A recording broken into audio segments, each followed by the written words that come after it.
Okay. So I'm gonna change this. Okay.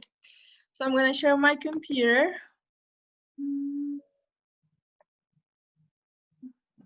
Well, just a part at least. Okay. Good.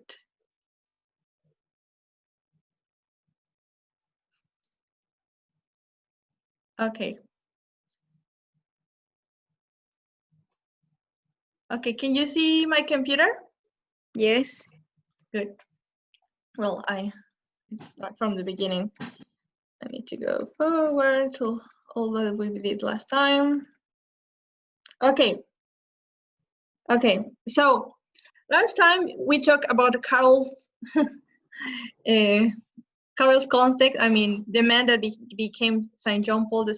He was Karol Wojtyła, and we talked about a little bit about his historical background and how important was for him in his vision, in a way, to face all these human crises as it was war, and also the deep suffering that he went through. But everything was important to his closeness and his openness to understand who we are and why we are wounded, why we have all this conflict at war, not only going in the exterior, but all this war going on inside of us. So in the first part, we talk about how the Theology body is this series of catechesis that he delivered in the first 5 years as a pope in the Wednesday audiences, and how we talk in particularly about the first part of the Theology of the body, and that is John Paul II describes this part as how Christ appeals to the beginning, because we remember that he was questioned about marriage, about divorce, that the law of Moses has like certain exemptions that allow certain circumstances of separation, and Christ, instead of giving like a mere historical answer, he points to the big picture. He tries to reveal, he takes this occasion as an opportunity to evangelize. That is, to redeem, to bring the big news about what was the real purpose of marriage, what was the original meaning, and why marriage is not merely a human institution, but it's a divine institution. That means that it's a sign. That's the reason in our Christian church, marriage is a sacrament, because it's a sign, a divine sign that reveal God's beautiful love and divinity. So if we talk about the original experience narrated in the second chapter, we speak about how there are two narrations of the Genesis, and there is the first chapter, the short and more recent, when he speaks about, when it says he created them in his image and likeness. And we have the second account of Genesis, the long and old one, the way I put it, and that is the second chapter. This is our older version, and in this part is when Adam has like a more active presence. There is like a dialogue, there is moments, there is the experience of solitude, and then he goes to sleep, and then he finds Eve, when he says, "This is flesh of my flesh and bones of my bones." So and this is very important for John Paul II, because it presents what is called the original experience. And what is revealed here in Genesis, and what is revealed in our identity as a human persons constituted in a unity of soul and body, is that our entire constitution as human persons reveals our deep vocation for love. And this is very important. If I want you to remember this, that our entire constitution as human persons, that all our dimensions or different aspects, or psychological, or sociability, or spirituality, or biology, reveals our deep vocation for love. It's printed not only in our visible, tangible, but also in our experiential, that is in our emotions, in how I feel, like what is my perception of the world, what is my predisposition and attitude towards me, towards the other, and towards the world. So in the beginning, and this is the most, if you cannot remember everything that we talked, because we really talked a lot last time, I want you to recall the last session with this idea. In the beginning, God created us longing for unity, which is beautifully expressed by the artist Michelangelo, way centuries before John Paul II culminated with words.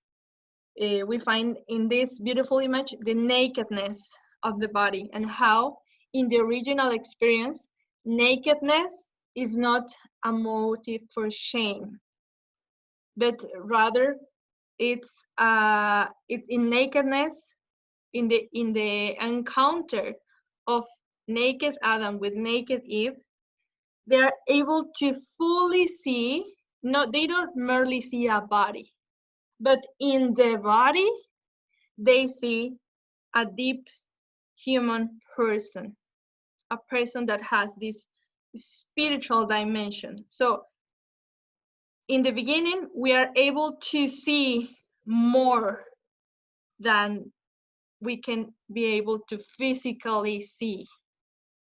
And we are able to see more beyond our desires. And like we are able to see the final destiny. We foreshadow the final destiny of our desire, that it's complete unity and communion. So before we go any further, I want you to think, because I really want you to just really emphasize how important it is to understand how God is a genius in the way that he created us, right? So think about your favorite dessert. And I want you to put it in the chat. Type it, your favorite dessert, and I'm gonna read it. Okay, let's see.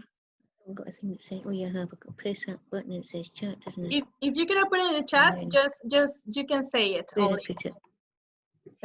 Pat, if you prefer, you can just say it in the microphone. Chat. I can't see a space to type it once I pressed it though. Tiramisu. Oh, I love tiramisu. And actually, chat, but the space doesn't come up. Oh, here it is. Moto E tells tiramisu. Yeah. Leo tells sticky toffee pudding with ice cream. Oh, can I put it in? You just start big amount of sugar and sweetness.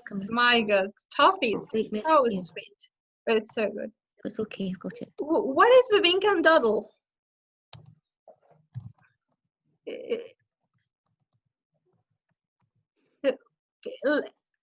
Okay. Can you? Now, bibinka is very specific to the place where we come from. It is called Goa, and it's given or to generations, 5 centuries. It has been passed on to generations during the Portuguese times, and it is made of flour with eggs, and it takes nearly 3 to 4 hours to make it. Small dish. Wow. It's layers upon layers and layers, and it takes on slow fire and wood fire. It takes so much time and so much effort, but the result is beautiful. So if you type in bibinka on Google, you'll find out what it is. Dodong is another dish which is made of coconut, and it's with some jaggery, and it's stirred and stirred and stirred. So this is quite a lot of effort that goes in that. And again, it is cooked on fire. It's cooked on fire again. So both are slow cooked dishes. The one that Rajni said, rasmalai, is made of It is Well, made that's of bebinka. milk, and it is not native to Goa, but it is native. Oh, you shared that. Bebinka. That's good. So what you see there, that's Dodol and Bebinka. Type in Bebinka. Bebinka is different, so you have to just type in Bebinka. Yeah, that's Bebinka, the first left. Yeah, All right. that's Not Bebinka this and one. Dodol. Okay, Yeah, so that's made with layers and layers of. this one. Every layer is done for half an hour. So you Wow. can see how many layers. 1, 2, 3, 4, 5, 6, 7, 8. Okay, it depends how many layers that you have. Wow. Yeah, that's my preference. Rajni's preference is the milk product, which is called Rasmalai. It is native to Calcutta. Wow. And yeah, so yes, we Wow. love sweets. I cannot. This is the thing, and that is the reason I ask you this question about a dessert. My intention was that somebody uh, share with us the definition of a dessert that we don't know, because that is a little bit God's idea in the way that He explained to us um,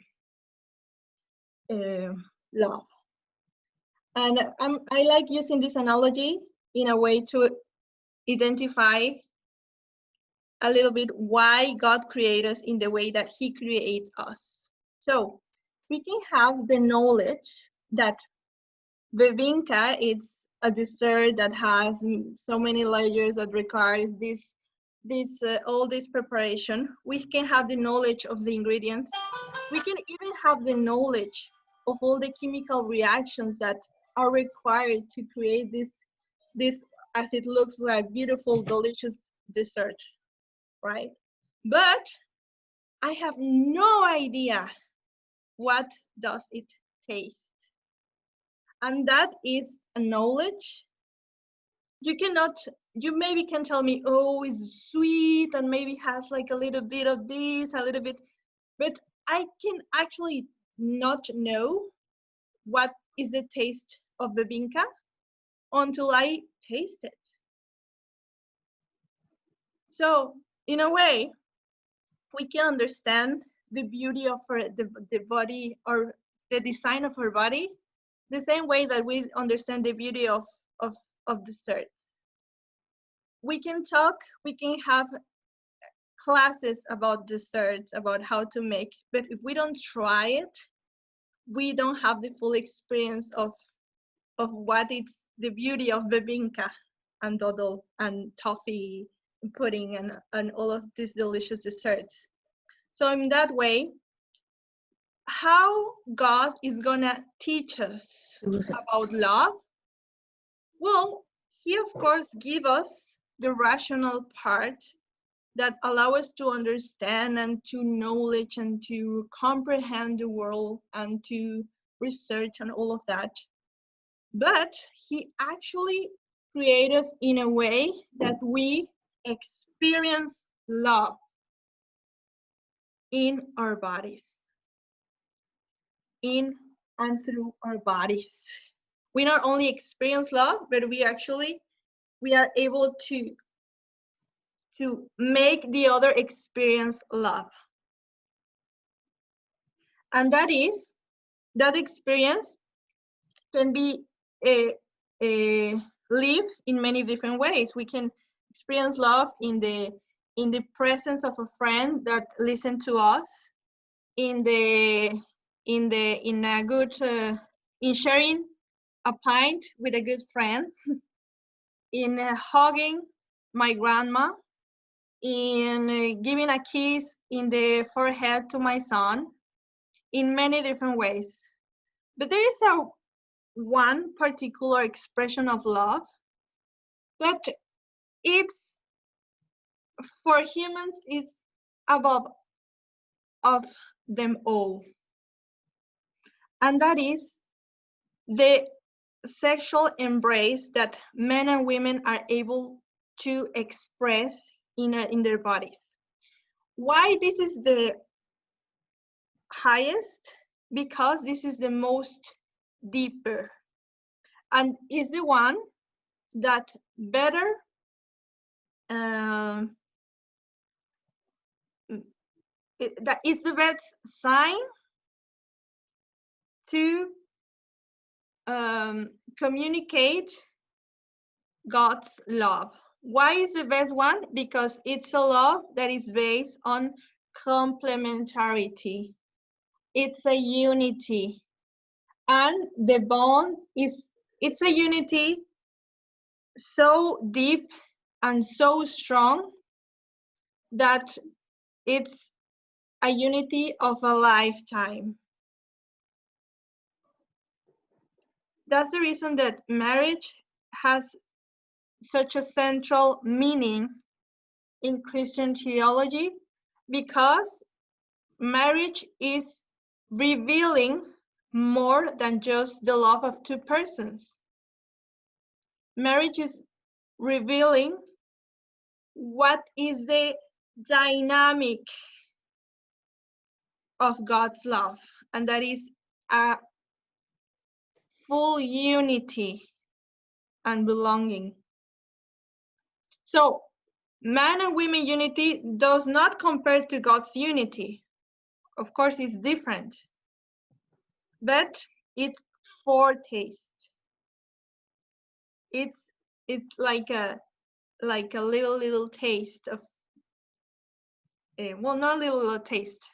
The right word to use is a foretaste of the unity with God. So a man and a woman united, Adam and Eve, are a testimony from each other of how God loves them.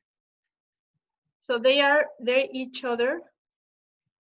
So Adam, when he loves Eve, and Eve, when he returns his love, Adam's love, they are not only witnesses of their own love, which is beautiful, but they are also witness and a living testimony of God's love. And that is the purpose, the original purpose of God in creating men and women in the way that he made them to be together. Adam and Eve in the origin long for each other. I use a lot this word longing because longing is very important. It's an energy that requires us to get out of ourselves and encounter the other. The whole constitution of our identity is made visible in our bodies. It's not that we are merely bodies. This is very important to emphasize. It's not that we are just a body and that's the wholeness of our identity, but that is that our bodies are the visible revelation of our deep reality, of our deep identity. So John Paul II says that, expresses in a beautiful way. He says that the body expresses the person. How do you know that you are talking to a person? Because you have a visible, sensible evidence of his real presence. You can hear the voice, you can see the picture, and when we are in presence, in real presence, we see the other person's body, and that's what makes, oh, that person is here. You know that I'm here because you can see my image, right? So that is the emphasis placed in the experience, that we are not only aware of God's love because we read the scriptures, and that's a great source of revelation, but we actually are, in a way, a living gospel. Sexual desire and sexual pleasure, and that's a very other important thing, because today we are going to talk about when we turn our back to God. So before we talk about when we miss the path, when we miss the mark, we have to talk of the original God's plan when everything was beautiful and graceful. So sexual desire and sexual pressure are in themselves good. They're part of our original design. They're good because they are part of the expression of love. So the man and a woman in this beautiful embrace, they look for each other, and they express. They are able to express how much they love each other in a physical way. That it's a beautiful and it's an feeling of ecstasy, of longing, of unity. The body visibly expresses the deep meaning of our identity.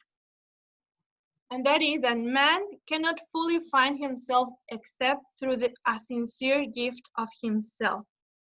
This is not just John Paul II. This is actually from the Vatican II Council when they speak about marriage, about the importance of marriage for the evangelization. And that is the gift. See how I highlight this word, the gift. So basically, our body it's made in such a way that not only your body but our own personhood can make a gift of himself. Just think about this. We can have many material gifts in life. We can have a house, we can have a car, and all of that. But in a way, all of those things that we own are external things, and they have their own substance, and they're like apart from us. So we can partially own a car because we buy it, we put the money on it, but no matter what we do, the car is gonna stop running in work, and we cannot force the car to work when it cannot do it anymore or whatever. So the thing that truly we own, it's ourselves. I can truly command and fully command my own body to do this and to do the other. So not only my body, but also my thoughts and my emotions. I'm the only one who can truly own myself. So only Maria, which is me, only me can take me and present me to the other. And that is very important, what I'm telling you. Not even God created us in such a way that not even God can take us, can use us and give ourselves.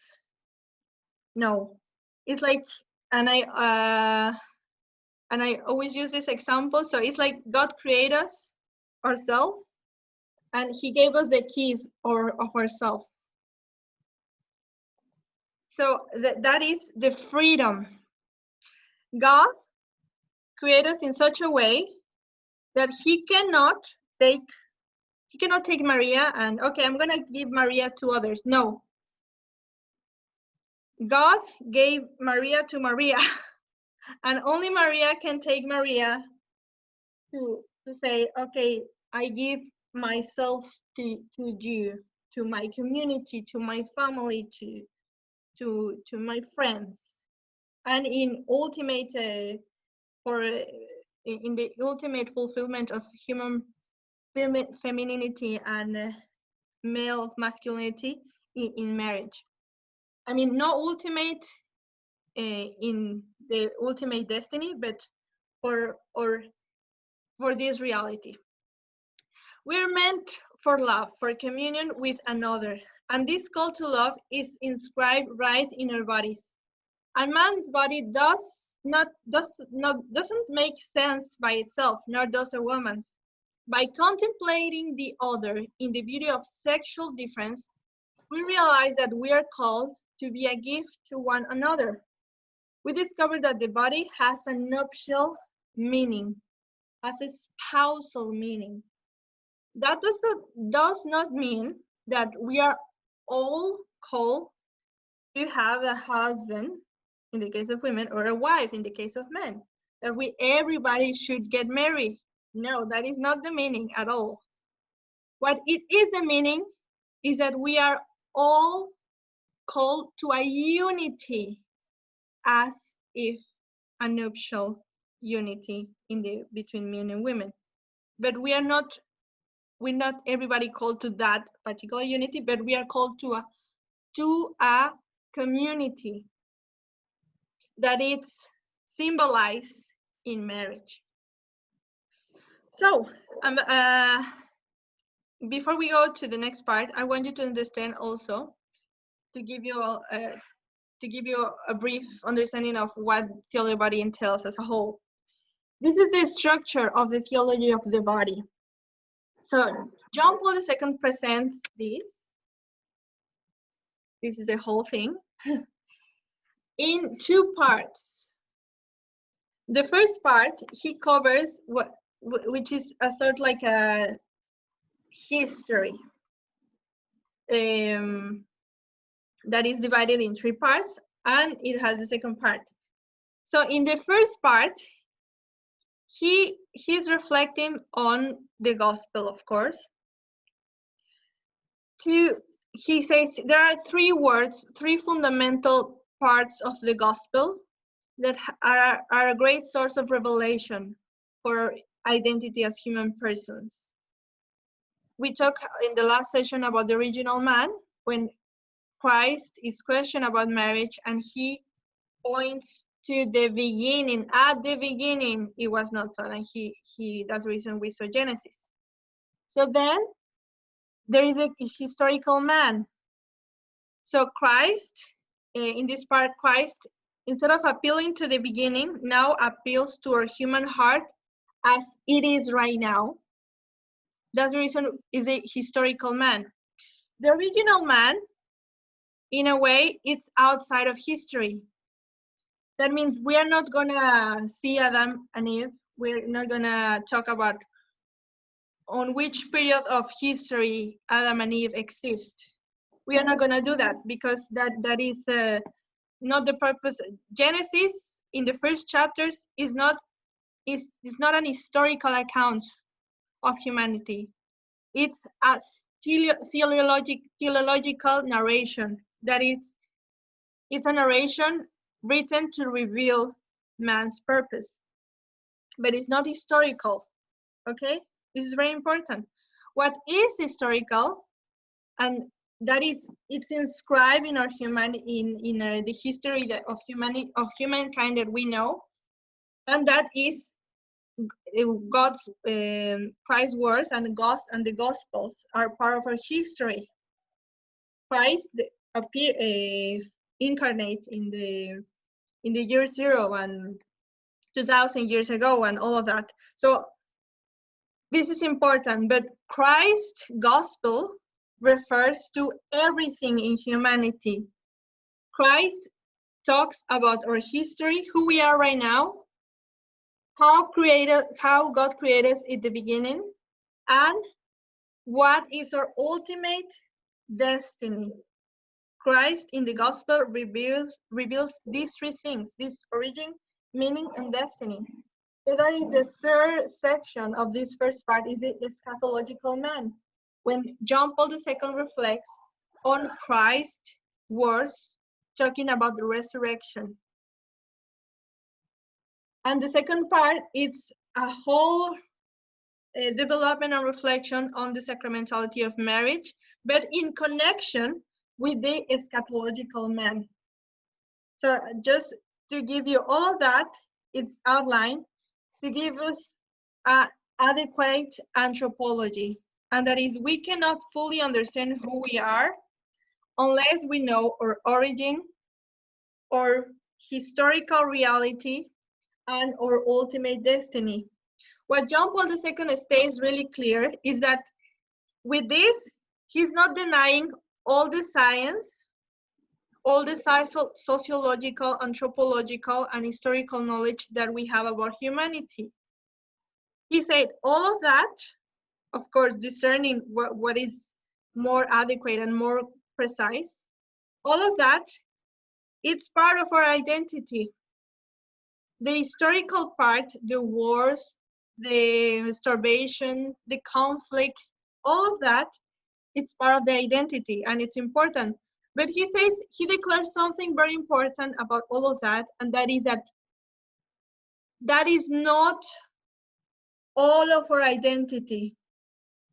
History does not define our entire identity.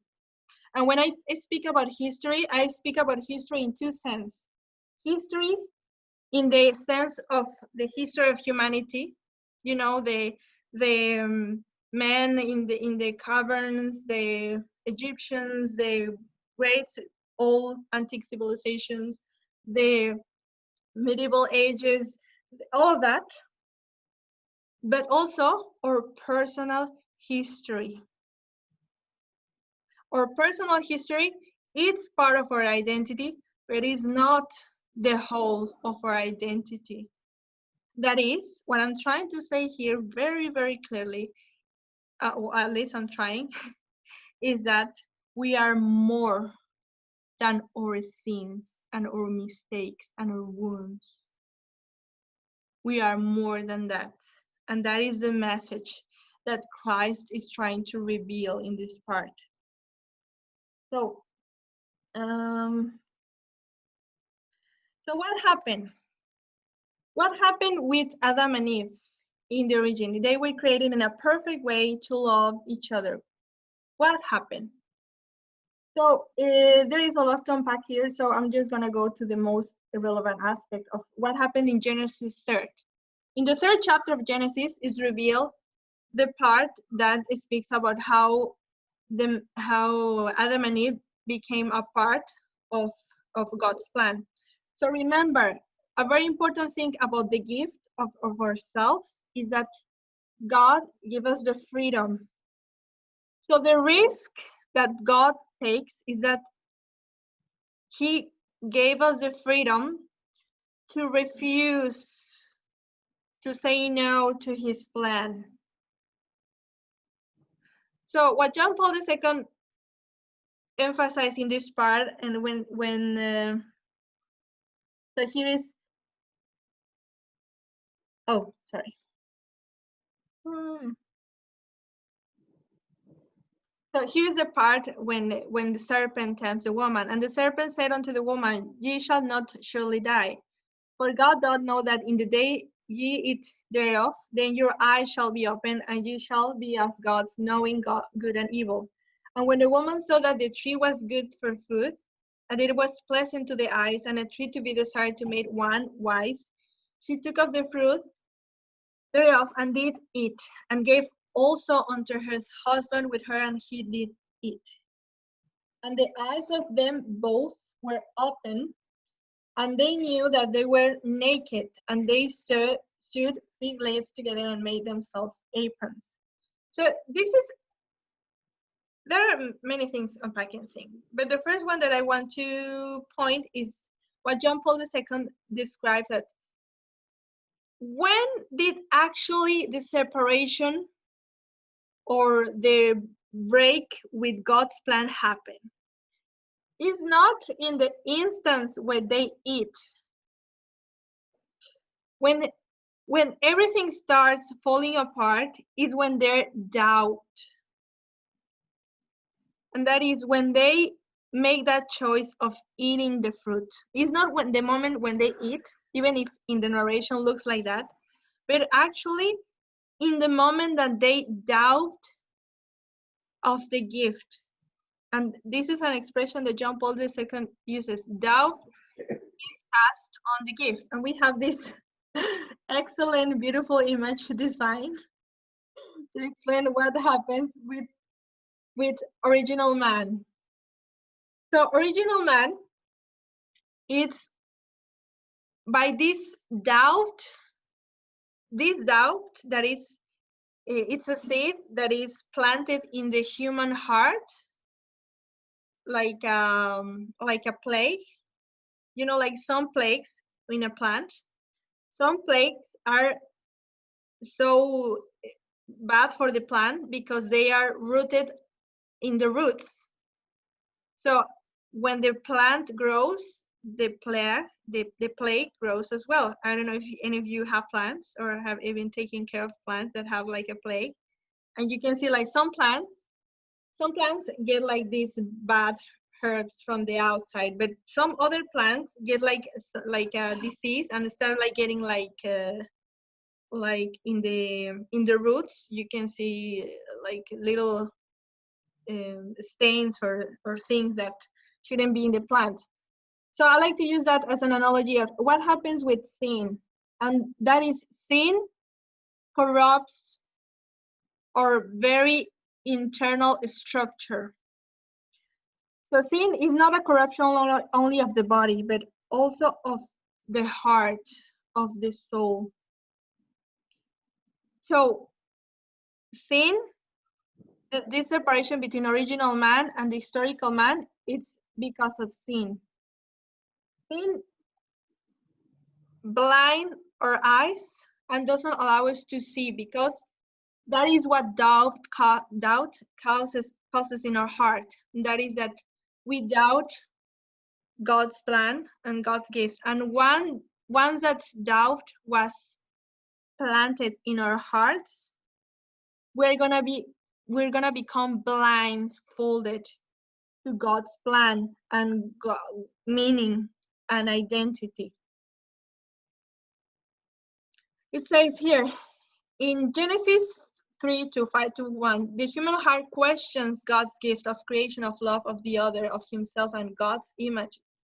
Taking the fruit from the tree of the knowledge of good and evil is a fundamental choice against the Creator's will, motivated by the serpent to be like God. Man casts God from his heart and cuts himself off from what is of the Father and becomes of the world. Adam's and Eve's eyes were open. They knew they were naked and covered themselves. Remember that before, in the second chapter of the Genesis, it says, they were naked, but they were not ashamed. They knew they were naked. Remember, they were not like little kids. But they see in their nakedness the beautiful gift that they were able to make one for each other. But with sin, what it happens is that even though we see the naked body, we are not able to see more or beyond a naked body. In the eye of the human person enters this doubt. And that's the reason that we, from that moment on, we are ashamed of our nakedness. Shame is not evil. Shame for John Paul II is like a mechanism of self-defense. Shame is a way to protect the gift of our body to be objectified as a means to get sexual pleasure. So because we don't want to be objectified, we protect and we cover our bodies. We cover our bodies from the danger to become an object of sexual pleasure for the other, and just that. The problem with making another person an object of sexual pleasure is that we are reducing his human dignity. Instead of observing the other person as a gift, as a whole unity of body and soul, we just reduce the person as an object where we can get sexual pleasure. So from sin, the original man becomes the man of concupiscence. Concupiscence is from now on this tendency, this distorted tendency that our heart is going to have towards sin instead of towards love, towards the gift. So here are the distinctions that we can make. The original man, the original man longing, that has this longing that leads to make a gift of love. Instead, that longing, the desire, which in the beginning was good, it was a desire of communion, becomes a desire of lust. That is, a desire that is only directed on sexual pleasure as the ultimate fulfillment, as the ultimate meaning of sexual intercourse. So the person is degraded, is diminished in the wholeness of his dignity because it's only seen as an object.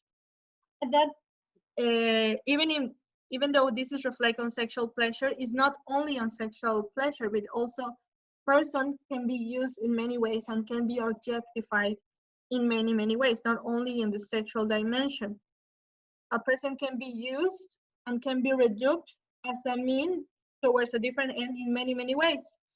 But John Paul II, in this part, outlines the sexual meaning because in the origin, the sexual encounter between man and woman is a sign that reveals a profound unity that God is trying to reveal in our humanity. And that is the reason it's so important, it's so outlined in this part. Then the experience of freedom of the gift of self, that is owning myself, becomes a fear of self-giving, or, and this is my own words, a toxic openness. Being open to love is good, but with concupiscence, we become codependent, and just instead of looking for love the other, or we just open as a way to patch a sense of lack, of emotional lackness in our life, or this part of dependency that psychologists talk about. It's a consequence of concupiscence in a way, of we are wounded. So instead, it's because we are wounded, instead of loving in a fulfilled way, we love, but in a broken and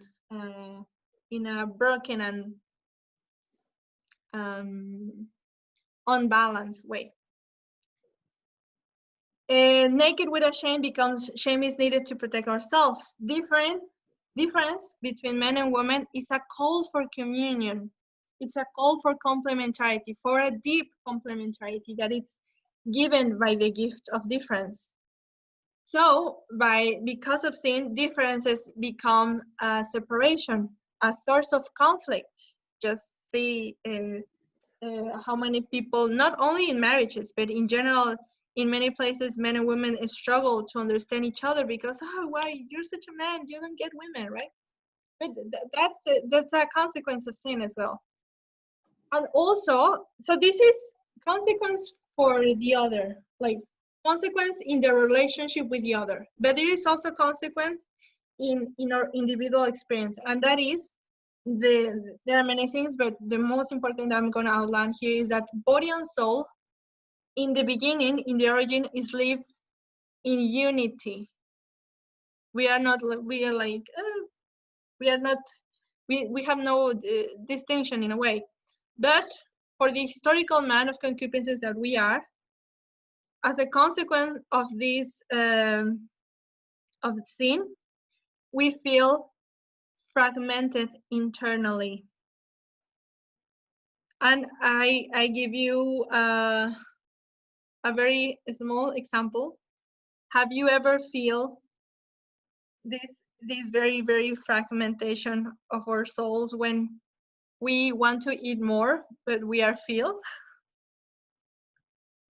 But that is actually a sin. It's gluttony. We actually are like, oh, but this is so good, I can't stop eating, but I'm packed. I shouldn't eat anymore because it's gonna be even bad for me. But this is so good. This tastes so good. This bacon, this dodol, this bebinka. I can't stop eating. Well, that is a fragmentation, because we know what we should do, we know what is good, where we have a desire for what is bad. With, in this case, is too, it's not the bebinka itself, but it's too much bebinka. What is that with the imbalance? To eating way too much fat. So this fragmentation that we experience in our life between I want to do the good, but sometimes I feel attracted towards the bad. And that is the fragmentation that we feel, especially when it comes about morality, about the ethical matters, that many things, there is also Christopher West says that the reason that we feel bitter about the law is because we don't want to follow the law. We are not bitter about the law that we happily follow. We are bitter about the laws, especially the ones that we don't want to follow. And God didn't create us in a fragmented way. God created us according to the law of like God create our heart oriented towards good morality, towards good ethics. But because of sin, we became fragmented. We became apart from our heart, became apart from love. Not only our action, but I'm talking about the heart. So Jesus, remember, this is always based on the gospel. So the fundamental lesson that John Paul II develops on this, it's based on the Sermon of the Mount. It's particularly in this passage when Jesus said, "You have heard that it was said, 'You shall not commit adultery.' But I tell you that anyone who looks at a woman lustfully has already committed adultery with her in his heart." This is very, very hard. This is like a very, very strong statement, because it sounds like an accusation. Like Jesus is saying, it's not enough that you visibly follow the rules. Like, yeah, you never go with anyone. It's not enough. He said, because the problem of sin is not just a pragmatic thing, that actions. That is not the only problem about sin, and that is our visible actions. But the problem of sin is the heart that is behind sin. That is, instead of wanting and having longing for what is good, longs for what is wrong, and what is not only wrong for others, but also bad for ourselves. But what is, it's like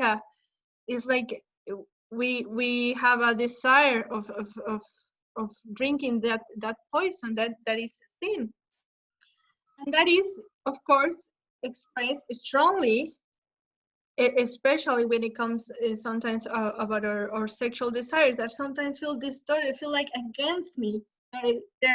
Even Paul says that my flesh wants something that I don't really want. That he speaks, I think it was in the first letter to, I think it's to Timothy.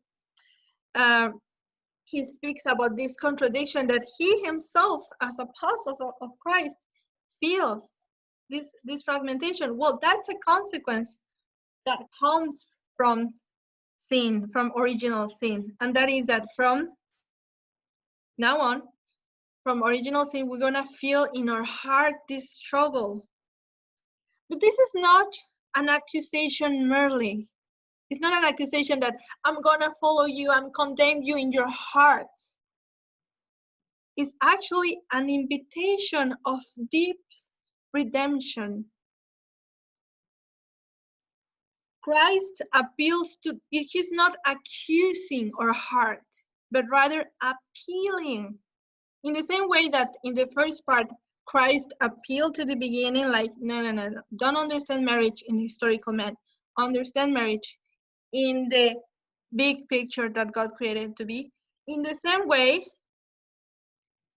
Jesus is telling to the Jews and to ourselves, don't understand the commandments and the law just as a practical way to live with each other, just like guidelines to have peace with each other. Because he says it's not enough to have visible peace, but in my heart I hate. Like, okay, maybe I never treat bad to others. Maybe I always say hi and give a smile to everybody. But if in my heart I feel envy and resentment, even if I never express it, it's not enough. We are sinning with our hearts.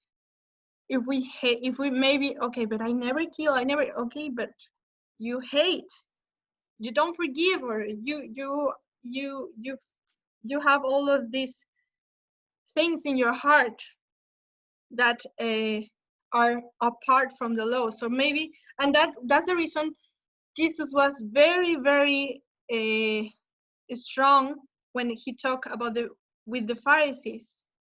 Because what's the thing about why he accused a lot of the Pharisees? Because they became very, very, very moralist, and they became, in a sense, the perfect followers of the law. But their hearts were rocks. Jesus speaks to them with very strong words that, like, your hearts are hardened, have hardened. So Jesus is constantly throughout the Gospels calling not only to stop acting out sin, but actually he's calling us to a deep transformation of our hearts. That's the reason John Paul II he's calling us to have a new redeemed ethos. Ethos, it can be, as the Professor Michael Weinstein defined, as the inner perception of values. It's not enough to do what is good. We have to transform our hearts in a way that desires always the good, that has a longing always for what is good. So it's not enough, for instance, to not watch porn, for example, which is fundamentally a distorted vision of sex. All the pornographic material it's a lie about the real meaning of persons and the real meaning of sexuality, because porn presents sex as merely a pleasure thing that you get out of objectifying people. It's not merely do not watch porn, but it's do not have the desire to objectify a person in that way.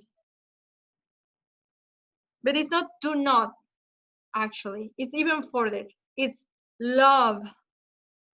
Love each person, regardless of how the other person, so we must love every person, regardless of how the person perceive themselves. There is a story about a bishop that was walking with other two bishops in the street, and he passed. They were walking on the street, on the big area of the center of the town, and they found this beautiful woman. She was a prostitute, and she was trying to present herself in a very appealing way, of course. So two of the bishops turned the eye, just I don't want to, and which is good. I'm not saying that is wrong. It is good. They actually turn their eyes away because they want to prevent themselves to see this woman in not the way that God created her to be seen. But the other bishop, he looked at her. He stared, and he said to his other friend, "Have you looked into this woman? She's very, very beautiful. And in that moment, the bishop started crying because he was moved about how this beautiful woman was diminishing herself and objectifying the center, allowing others to objectify her. It is said that that moment was the beginning of the conversion of this woman. This woman that used to be a prostitute became a saint, and her name is Santa. I don't know how to pronounce the name in English, so I'm gonna say it in Spanish. Santa Pelagia de Antioquia. Santa Pelagia, I think. That's her name. She is a saint because a man was transformed by Christ in such a way that he was able to see this woman. And I'm not saying that you should now go and start looking women trying to reveal herself. What I'm saying here is this example shows the true dimension of God's invitation when he's talking in the Sermon of the Mount, when he's saying, but I told you that anyone who looks at a woman lustfully has already committed adultery with her in his heart. Jesus is calling us to redeem our deep desires. Christ wants the heart to be a place for the fulfillment of the law. The commandment must be kept in purity of heart. The severity of the prohibition against sin is shown by Christ figuratively speaking of plucking out one's eye and cutting off one's hand if they cause one to sin. This applies certainly to fighting what flows from the lust of the flesh. Christ wants to remove lust from the relationship between man and woman so that, in purity of heart, the nuptial meaning of the body and the person can shine in mutual self-giving and sacramental unity. Christ is bearing within and teaching the mystery of the redemption of the body. We should have confidence in the salvific power of Christ's words. I'm closing today with this. Kintsugi.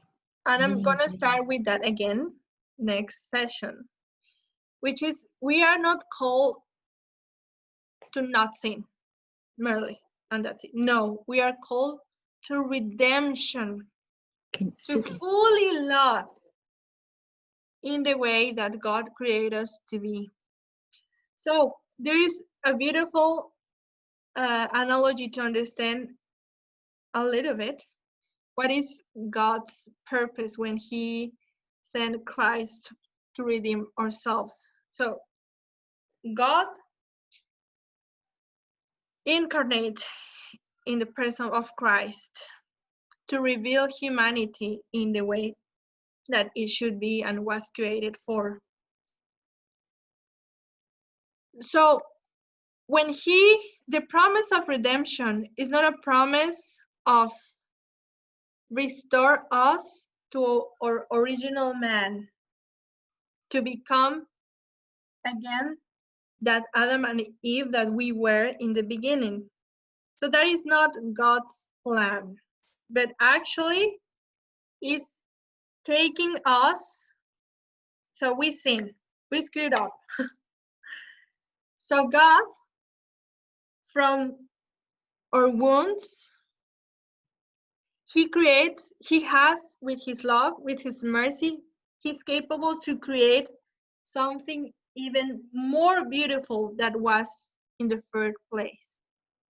So that is our call, that our sins, our mistakes, our wounds that somebody else has caused on us and ourselves have caused on ourselves as well. The wounds created by sin not only are healed, but become a source of beauty and love. Because in the suffering that comes with sin, God is capable to redeem us in such a way that we, from that blame, from that shame, become, after redemption, become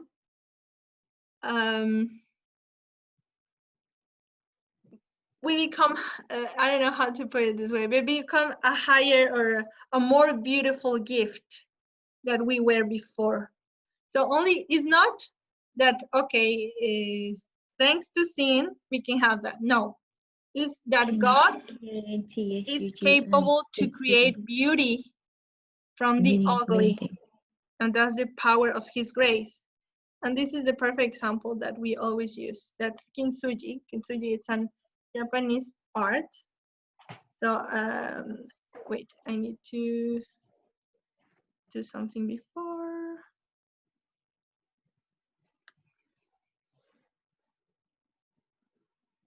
Okay. So just, this is a very, very short video that.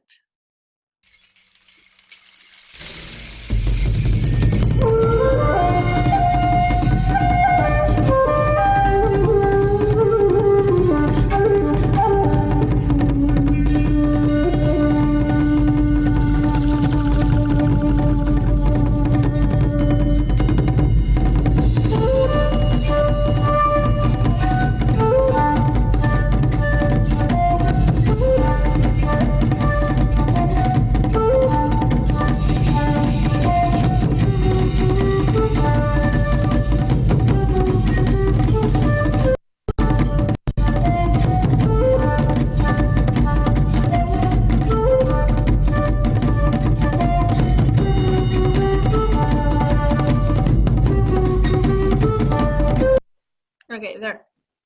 So,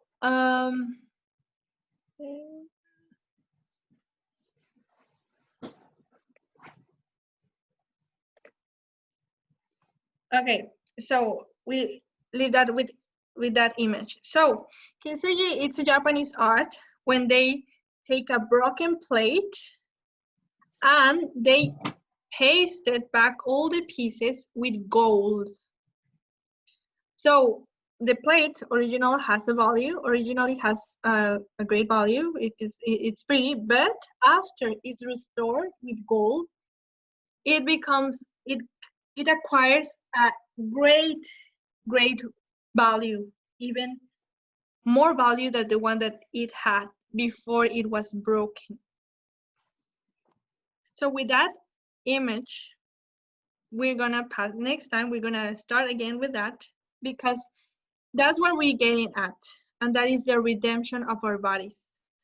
But the redemption of our bodies, the redemption, it does not mean erasing historical man, but giving a new meaning and purpose to all of this suffering, to ultimate put us closer to the suffering of Christ in the cross. But only through redemption, only through grace that can happen. Only through the redemption of our desires, we're able to see the beauty that comes of our wounds, of our healed wounds. So we have a little bit late. We have a few minutes for a few questions. I know that like this is like a very, very brief talk. I mean, explanation on this second part. That is, if you see, I talk a lot about the region, but because it's very important to understand this fragmentation, how it happens, and what is the consequence that comes after the original sin. So now the mic is open for you if you wanna like to reflect on anything. Or you can also use the chat as well.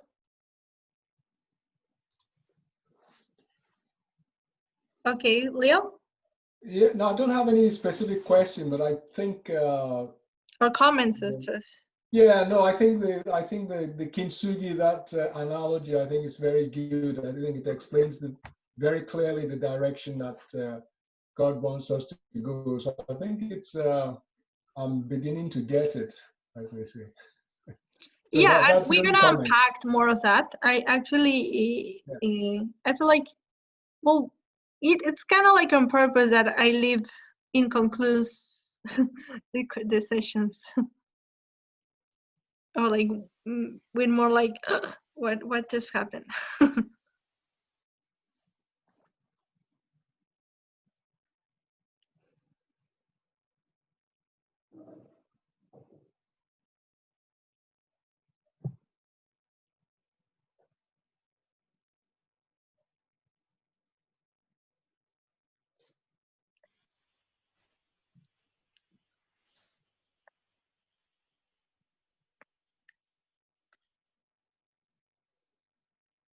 I was just thinking that that was that was me to blame, but okay. So if you don't have any question, I'm gonna make a question to you, and that is for you to reflect, to think about. You don't have to answer that one because it's gonna be a personal question. So there are two questions, and one is,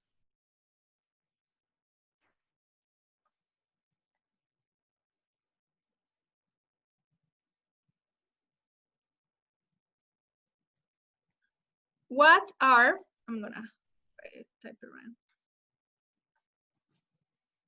Well, let's think about just not only in the sexual experience or all of that, but let's think in general about myself. What are those desires or thoughts that I experience as contradictory to God's grace, or to the original God's plan? What are those desires or thoughts that I think or feel as a contradiction to give? Do you mean opposite of what his definition of love is Like and sex? well, it not only about love and sex. I mean, not only in that specific dimension. That's just one dimension, but like myself, what are those things that I feel that that are contradictory to the meaning of to me being capable of being self. For example, this is also an example, and it's not related to sex. One thing is that I know early in the morning, I know that I should wake up at 10 in the morning because I have to have this work done by noon. So I know that I should wake up. But what happens that I feel, oh no, it's too early, I don't want to wake up. So what I do, instead of taking and waking up and doing my work, I stay asleep all morning. I wake up at noon, and I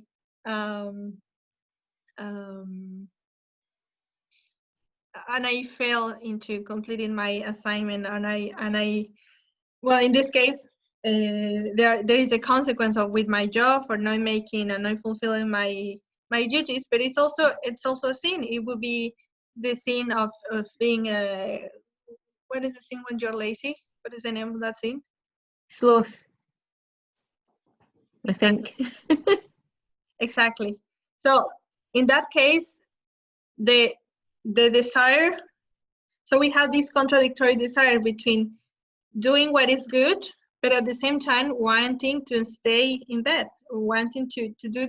So those are conflicting desires that we experience, and we all have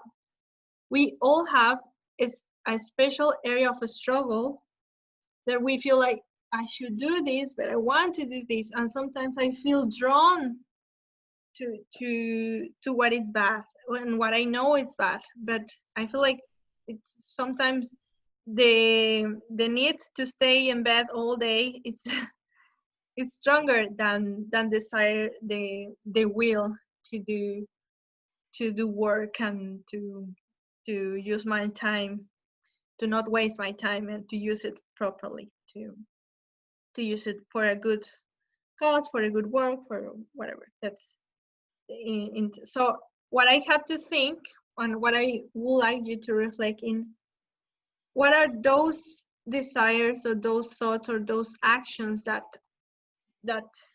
I experience as a contradiction of the gift of self. Like one of the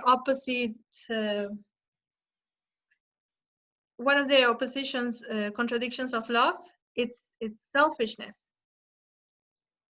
So when do I feel like selfish gets in the way of love? What are the concrete desires or thoughts that when I experience the need to use the other, or to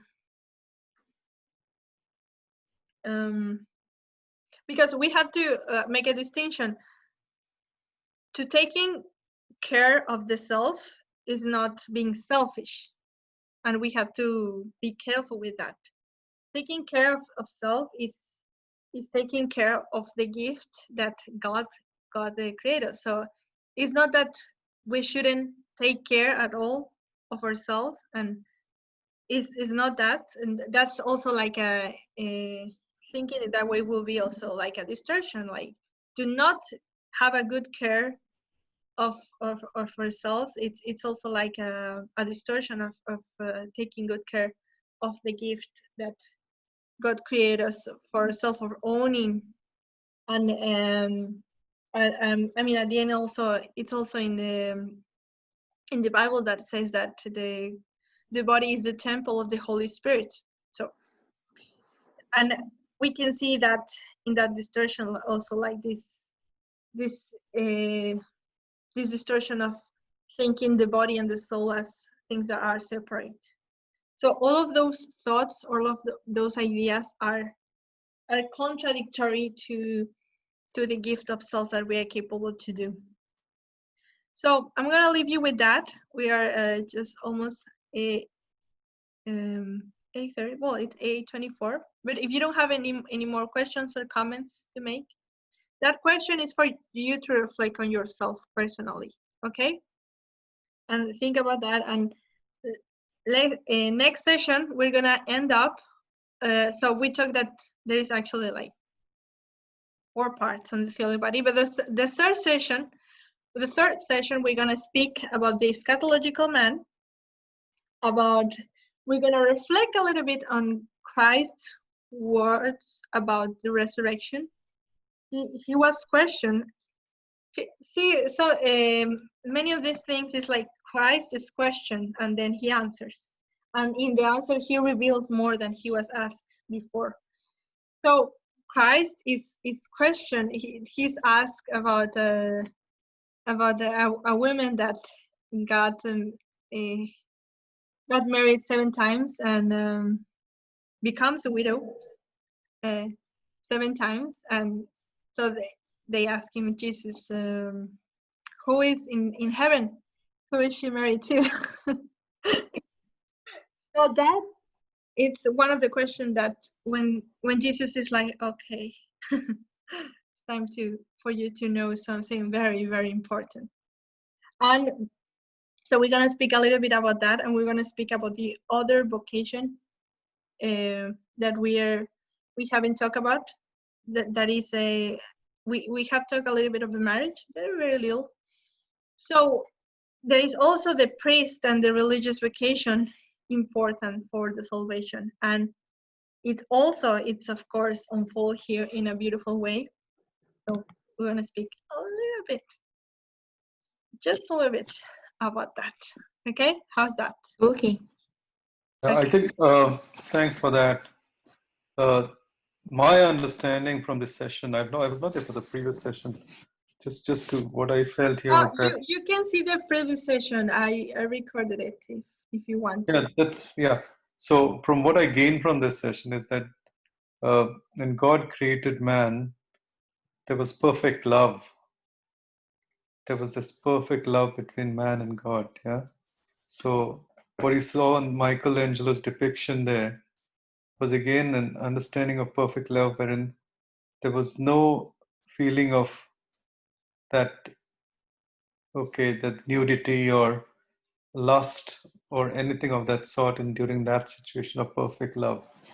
When sin came in because of doubt, as you said, because of the desire to be becoming like God, it created all sort of situations wherein there was division, there was a separation that happened, and that basically led to this all this situations of desires, lust, the thoughts which are not holy, the deeds that are not holy. Now, that I think, as you said, is now become like for a human, it's something normal. We consider that as a normal thing.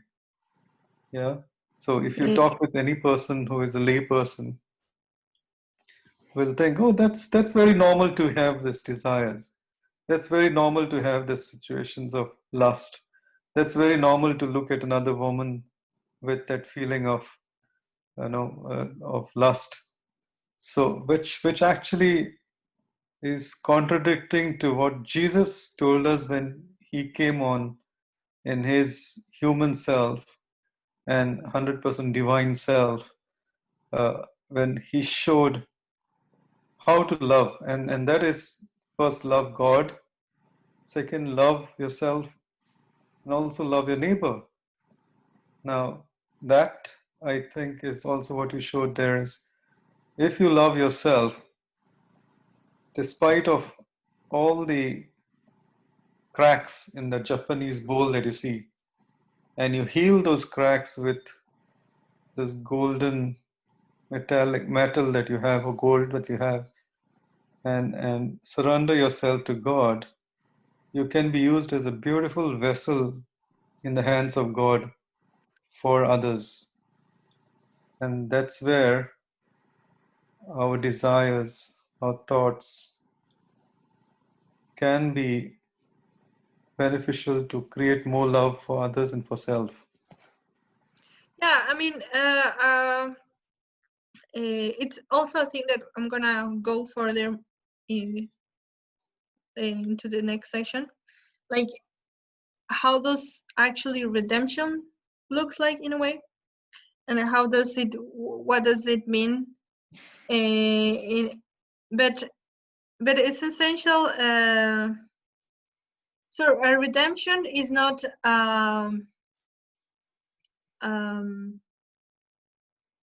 acquiring a negative attitude towards desire. Okay, redemption is actually reorienting our desires to its to God's original plan of the way that they were oriented before. So in that sense, that's the thing that we get again from the origin, but redemption becomes with a different experience and in a different way that just coming again to that paradise. So one thing, or another way to explain this is that it's not a denying or diminishing our desires. That is not the path that is suggested for redemption, but it's reorienting. The word in Greek for sin, it translates as missing the mark. So it's like, so at the end, we as human persons, we are pursuing happiness, right? But the thing is, like, we are mistaking in the path to true fulfillment and true happiness. We're mistaken in the right path, in the right mark. We are so redemption of desire, the redemption of our heart, it's putting our compass again to the north again, because it's lost. In the way that it's oriented, it does not take us to our destiny. That is, it has to be redeemed, it has to be reoriented, in the case of the compass, to the north. so we can actually find the right way or true fulfillment through our personal vocation and through our personal vocation as individuals and through our universal vocation as a church. Just a question here. How did this woman who had this first experience with the bishops change her life and became a saint? So that encounter with that bishop, that hearing of that bishop was the beginning for her to start going into the church, going into the mass. So I think from that she lived the life as a prostitute. She joined the community, and I think she joined. I'm not sure if I don't remember the entire story. I used to know her, but it was like that was just like the starting point of her conversion. It wasn't her complete conversion. Okay. It was just the starting point when she started going into the community. I think she started going into the mass, that to hear the homilies of the bishop, and that was a small part. But what that this story revealed is that it starts with a dignified way of looking the other.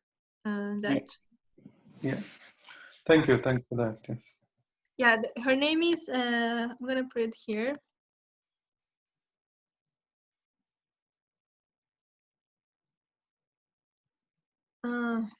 Antioch. Well, let me see if I spell it correctly.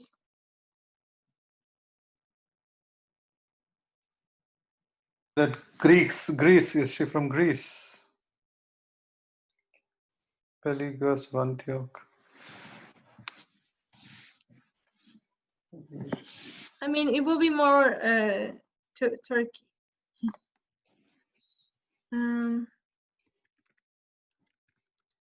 Yeah, I think it's no. It's I write the name in a wrong way. Here it is.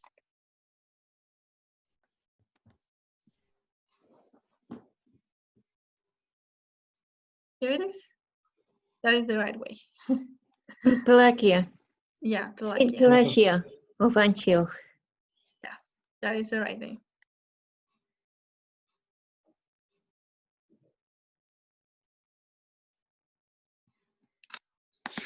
She became well. So thank you so much, everybody, for coming. Thank you. I hope to see you next Thursday. Will be our third final session, and I'm gonna create a link to post this part in case you want to like review. Also I'm gonna share it with other people if they want to like see what for those that weren't able to make it. So well, let's just close with a small prayer if you want. We forgot to pray at the beginning. Sorry, that was my blame to take. In the name of the Father, of the Son, of the Holy Spirit. Amen. Yeah. Oh Jesus, we thank you for all the gifts that we have received throughout the week. Please help us to understand ourselves, to see in the eyes of your mercy our own history, so we can be healed in our deepest wounds. Amen. Amen. Saint John Paul II, pray for us. In the name of the Father, the Son, and the Holy Spirit. Okay, so thank you so much, everybody, for coming. Thank you. Give us food for thought. Bye. Hi, enjoy a Bye. good dessert. Thank you. Thanks for your time and all your effort. Thank you. Bye-bye. Bye. Bye, Angie. Bye.